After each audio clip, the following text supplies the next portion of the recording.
करनाल पहुंचे केंद्रीय मंत्री मनोहर लाल ने बीजेपी विधायक राजकुमार गौतम के उस बयान पर प्रतिक्रिया दी जिसमें उन्होंने कहा था कि नौकरियां देने की पावर एमएलए को मिले ताकि पार्टी की रीढ़ मजबूत हो।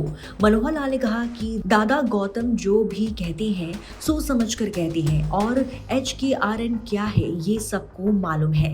इसके साथ ही उन्होंने प्रधानमंत्री नरेंद्र मोदी के आज के कार्यक्रमों की सराहना करते हुए कहा कि पीएम ने अयोध्या में श्री राम मंदिर कार्यक्रम के बाद कुरुक्षेत्र में गीता जयंती और महाभारत काल के अनुभव केंद्र का उद्घाटन किया। साथ ही गुरु तेग बहादुर जी की स्मृति में डाक टिकट और सिक्का भी जारी किया।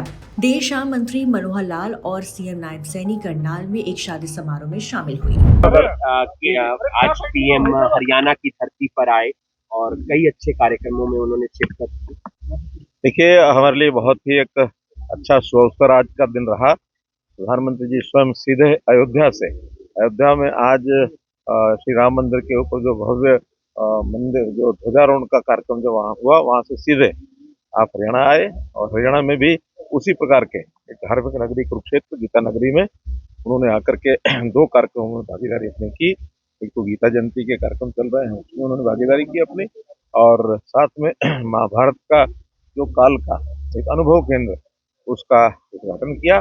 और श्री गुरु तेग बहादुर जी का 350वां इस साल का जो इस समय शहीदी दिवस चल रहा है, उस उपलक्ष्य में भी एक बड़ा कार्यक्रम का आयोजन किया गया था, उसमें भी उपस्थित रहे। तो आज के दिन एक प्रकार से मैं कहूँगा कि देश के लिए भी, हमारे प्रदेश के लिए भी, प्रदेश के लिए भी बहुत अच्छा दिन था जब एक इस प्रकार के कार्यक्रम का आयोजन आज किया गया।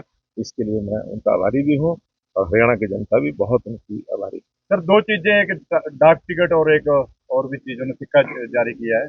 गुरु तेग बहादुर जी के स्मृति में उन्होंने एक डाक टिकट भी जारी की और एक सिक्का जारी किया।